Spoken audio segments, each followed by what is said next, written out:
All right, Shalom. First and foremost, I want to give all praises to the Heavenly Father and His only begotten Son, Yahweh, Bahashem, Yahweh Shai, Bahashem Rakal Kadash. Double honors to the apostles and elders of Great Millstone, and peace, love, and salutation to you, Akim, that's pushing His truth and true sincerity. And I want to read this. This is Proverbs 26 and 11. And it reads, "As a dog returneth to his vomit, so a fool returneth to his folly." And this is a response to the video about Sakari today. You know, you got these Hebrew taggers, spray painters, um, and it's nothing but a bunch of folly. And this is upheld by this this chief high priest Alazar. You're a chief high priest, all right. You're a chief high priest of folly. You know, this continues in a long line of folly that Sakari does. Okay, and in the beginning of the video, they mentioned that when they read about the Sakari, he said that we them niggas. You know, he said we grimy. And this is the definition of grimy from the Urban Dictionary. It's a slang word.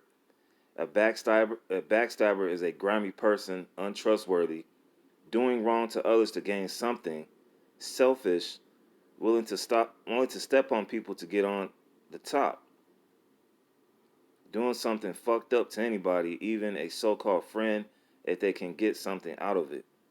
All right, and, hey, you heard it from that video from the brother GMS Get This Work. That little 3-minute clip, you know, guys throwing up gang signs. You know, I've noticed that, you know, so-called chief priest Alazar, he wears these Texas Rangers hats. And a lot of those hats that people wear out in the West Coast, they're really gang related. Like you can't, like in Los Angeles, you can't wear a New York Yankees hat in some areas or a Houston Astros hat.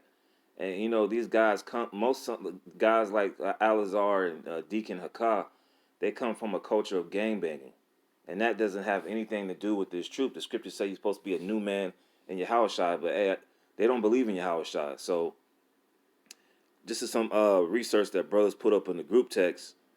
Now it says in Zealot assassination and became known as Sakari. Greek is Sicario,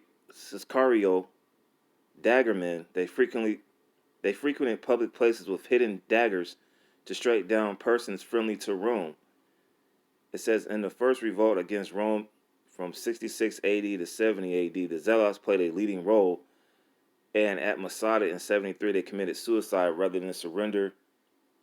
The Sakari, so-called daggers they carried, the Sakari, so-called because of the daggers they carried, arose about 54 CE according to Josephus as a band of bandits who kidnapped or murdered those who found a modus vivendi with the Romans.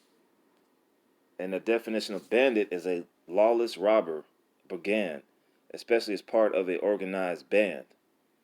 It says from Italian bandito, outlaw. Okay, so this is what they call themselves, Sakari, man. Okay, so let's get a couple scriptures on that. Let's go to First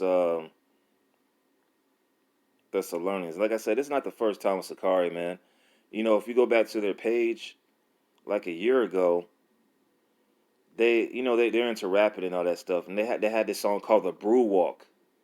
Okay, and it's a song that's imitating the Woo Walk. Now the Woos are a gang in Brooklyn, New York, and once again, Sakari, they're known for that gang banging like mentality, you know. So this is First Thessalonians 5:20, I think it's 22. It says, "Abstain from all appearance of evil," tagging, um, trains. You know, in the video, the guy was like, "Oh, what set you from SA?" You know, that has nothing to do with the truth. It's just a bunch of ex-gangbangers who know the truth.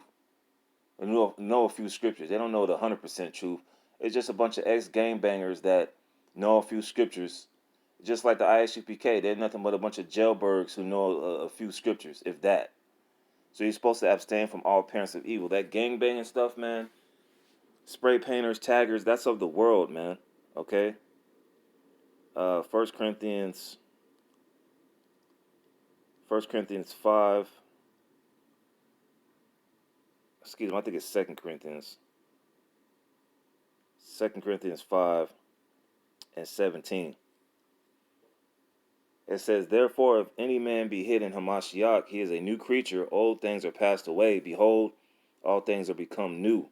But yeah, these guys don't believe in Yahweh Shai, man. So hey, this scripture don't really apply to them. But for brothers that's waking up, you're supposed to put away the old, man. If you was gangbanging, leave that back in the day. You know, if you did some type of robberies or you were selling dope, you need to put that behind you, man.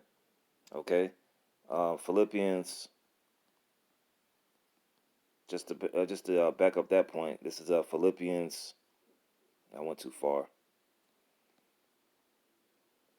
I think it's 3.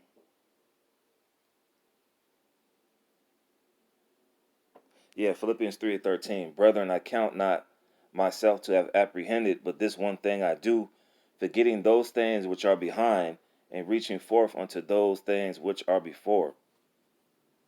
Verse 14, I press toward the mark for the prize of the high calling of the Most High in Hamashiach Yahweh Shai. We're supposed to let those things behind, man. The old things that we were doing. But Sakari, they were turning to their own vomit, man. Okay? Going back to that gang culture, all right, and they're heaping disciples to themselves with this gang bang culture. You know, there was a couple one of their followers, all right, the men that they have under them, they've been known to have guns on the table when they've been doing lessons, man. So you can't be surprised at these guys, man. They're just back in their life. Let me see. Let's go to 1 Corinthians. I think it's 1 Corinthians 14 and 32, if I'm not mistaken. All right. It says, and the spirits of the prophets are subject to the prophets. So if the spirit of the prophets are subject to the prophets, the spirit of a zealot is subject to the spirit of a zealot, man. All right. These guys are in their lot, man. And I won't be surprised if they do something to try to blame the ministry, man, because they want to call themselves grimy. Okay, they call themselves Sakari, Daggerman. You know, they're a bunch of badness, man. They like to cause a lot of trouble. Recently they've been spotted at the strip club during the Passover. So hey, they're a bunch of rotten fruit, man. You know, they're coming up against the apostles and elders, which, you know, the chief leader, chief priest, chief high priest Alazar. You know, he used to be in GMS, but he just fully out of control, man. Let's go to Matthew 7.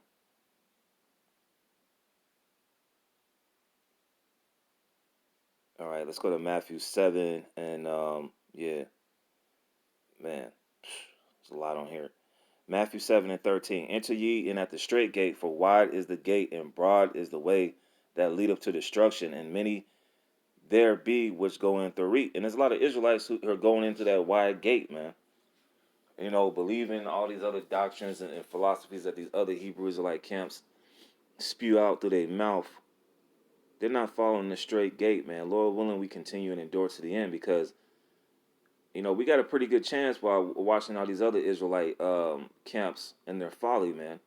You know, verse 14, because straight is the gate and narrow is the way which leadeth into life, and few there be that find it.